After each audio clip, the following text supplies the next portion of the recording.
Hello students, in our English class today, we are going to deal with the third short story that you have in your textbook, that is Thank You Ma'am by Langston Hughes.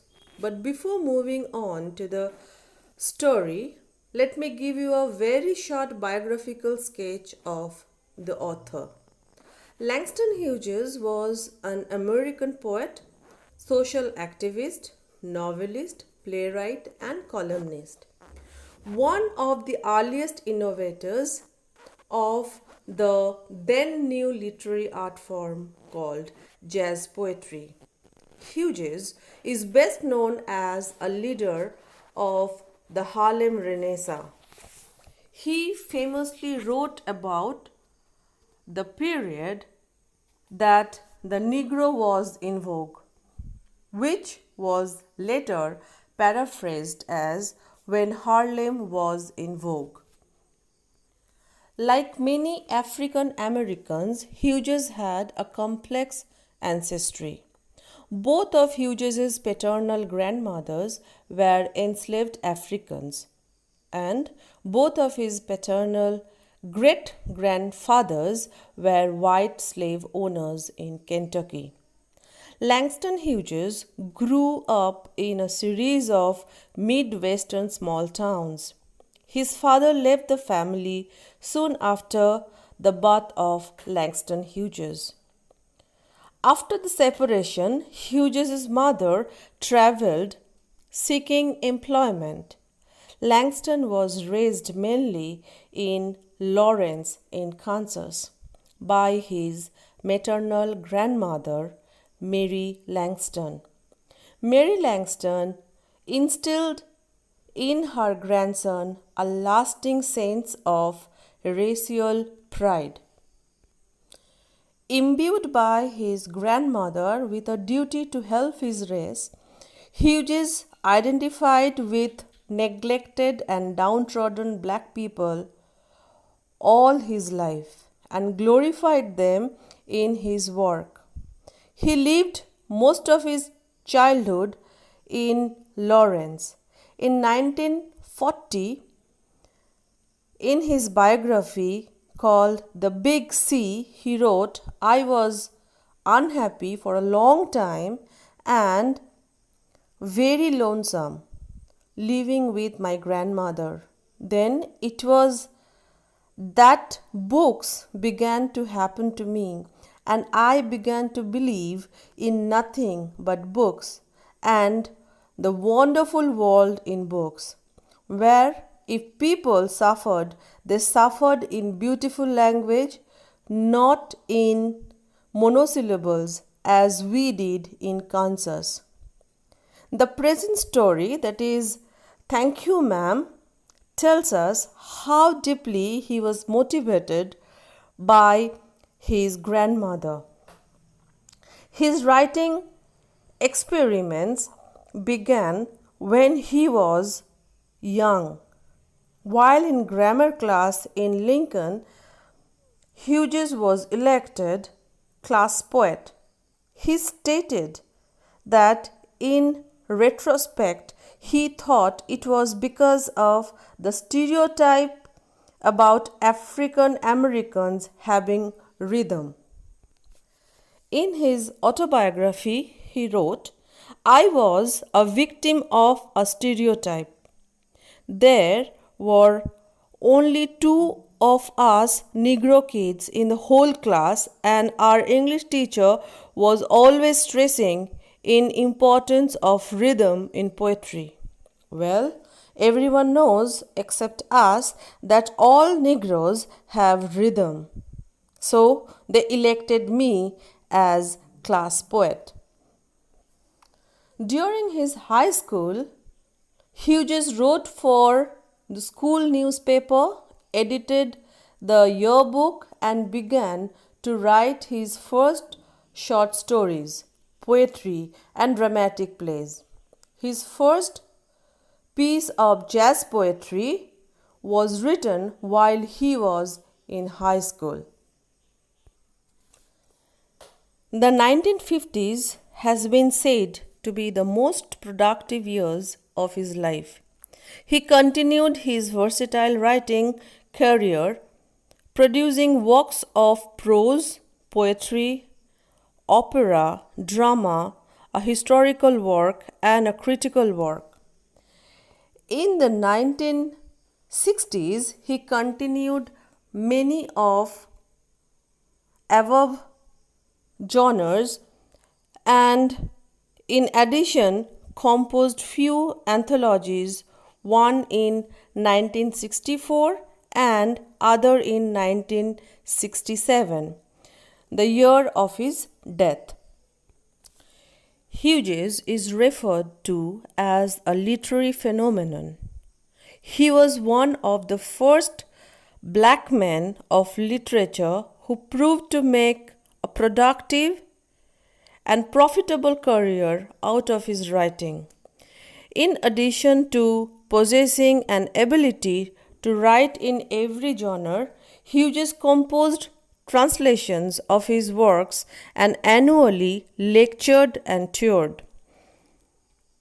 And not only was he a major literary spokesperson, he was also a promoter of black writers and the artistic historian of black people whose ways, talks, gestures, dances, clothes, dreams, thoughts, frustrations, and oppression he sought to capture with his pen. Then Langston Hughes left a lasting impression on the modern idiom called language of poetry and culture. Now, girls, let us move on to the short story Thank You, Ma'am, which is written by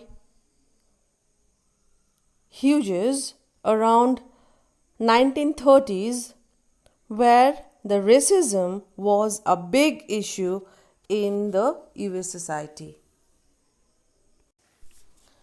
Now let's start the story. She was a large woman with a large purse that had everything in it but hammer and nails. It had a long strap and she carried it slung across her shoulder. It was about 11 o'clock at night and she was walking alone when a boy ran up behind her and tried to snatch her purse. The strap broke with a single tug. The boy gave it from behind. But the boy's weight and the weight of the purse combined caused him to lose his balance. So, instead of taking off full blast as he had hoped, the boy fell on his back on the sidewalk. And his legs flew up, and the large woman simply turned around and kicked him right square in his blue jeaned seater.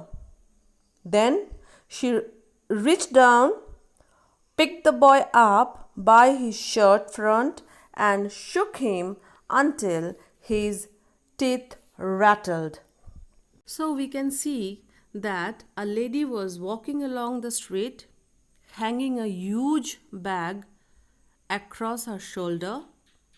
The bag contains almost everything except hammer and nails.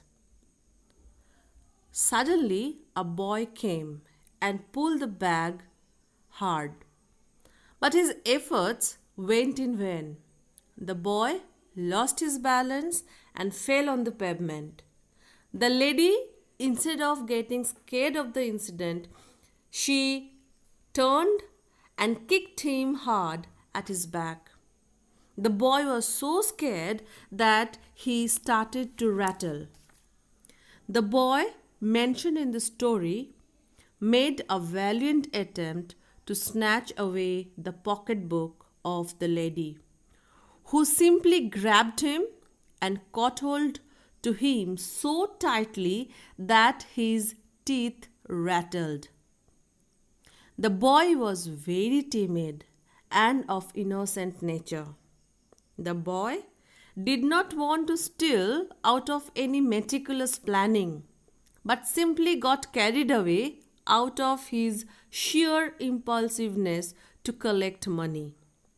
It seems that the boy was simply unfortunate.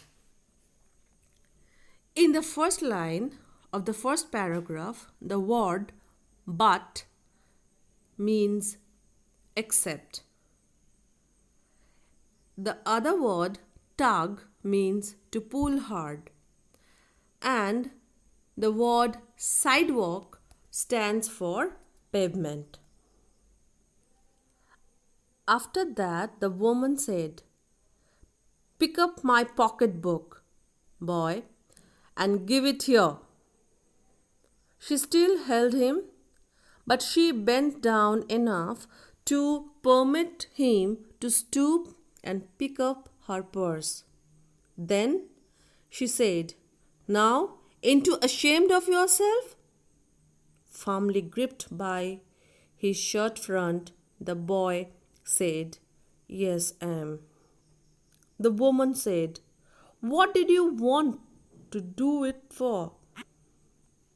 The boy said, "I didn't aim to." She said, "You a lie." So here the lady asked the boy to pick up her pocketbook. Pocketbook is an American English term for wallet or purse. The lady held the boy tightly by his shirt front, letting him pick up the pocketbook. And she asked the boy if he was not ashamed of his behavior. The boy was so scared that he actually admitted and said, "Yes, ma'am." So, yes, ma'am is an abbreviated term for yes, ma'am. The lady wanted to know, then why did he do that? The boy said he didn't aim to do that. And then, as you've understood, that the lady is saying that you are a liar. So, girls, here in this story, we'll find African American dialects and accent. So, by the statement, "you a lie," the lady actually means you are a liar. By that time, 2 or 3 people passed, stopped, turned to look, and some stood watching. Now, girls, it's quite obvious that passers-by would stop there to witness such an incident. So some watched and passed by. Some others stood there for some time watching what's going on. And some others might be inquisitive about what's going to happen. "If I turn you loose, will you run?" asked the woman. "Yes, ma'am," said the boy. "Then I won't turn you loose," said the woman. She did not release him. "I'm very sorry, lady. I'm sorry," whispered the boy. And your face is dirty. I got a great mind to wash your face for you." "Ain't you got nobody home to tell you to wash your face?" "No," said the boy. So here we can see that the lady asked whether the boy would run if she set the boy free. And the straightforward answer was, "Yes, madam." So the lady decided not to turn him loose. The boy is embarrassed. The boy is scared and he apologized. Then the lady asked the boy if he didn't have anyone at home to wash his face. The boy answered that he did not have anyone to say so. And he gave this answer very shortly, no, madam. So that means he did not have anyone at home to tell him to wash his face. The lady, looking minutely at the boy's face, uttered, "She's going to wash his dirty face." Now, girls, as we all know, that face is the index of mind that reveals the full of expression, connect with heart to soul. So here the lady had planned not only to wash his face but also to cleanse his mind and soul, rather his conscience. As we often tell you, practice before you preach.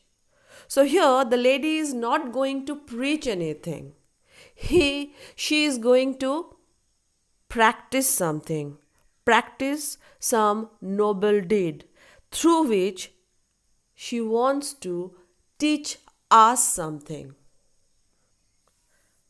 "Then it will get washed this evening," said the large woman, starting up the street, dragging the frightened boy behind her. He looked as if he were 14 or 15, frail and willow wild in tennis shoes and blue jeans. In order to describe the boy, the author has used a metaphor. Through the metaphor, willow wild, the author means that the boy looks like an untrimmed willow tree that grows wildly. It further suggests that the boy is dirty and his bushy hair is not combed. The woman said, "You ought to be my son. I would teach you right from wrong. Least I can do right now is to wash your face. Are you hungry?" "No," said the being dragged boy. "I just want you to turn me loose." "Was I bothering you when I turned that corner?" asked the woman. "No." "But you put yourself in contact with me," said the woman. "If you think that that contact is not going to last a while, you got another thought coming. When I get through with you, sir, you are going to remember Mrs. Luella Betts Washington Jones." So, at this point of the story, we have come to know the name of the lady. Her name is Mrs. Luella Betts Washington Jones. And we can clearly find out motherly features in Mrs. Jones.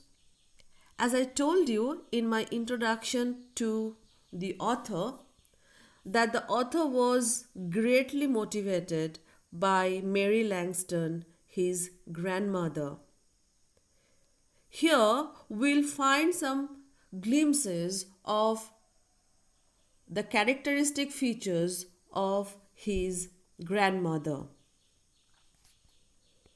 Here in Mrs. Jones, we can see a woman who is strict, strong, and who is apparently outrageous, as we find that she refused to release the boy. Rather, she kept on dragging him and said how determined she was to wash his dirty face. But Mrs. Jones does have a golden heart that can see the helplessness of the teenage boy. So, this lady has a multi layered personality, the personality that makes her a better human being, the human being who can read the pathos of the little downtrodden boy who needs to be groomed and guided properly. The mother in Mrs. Jones could easily understand that the boy was hungry, although the boy was too embarrassed to admit his hunger.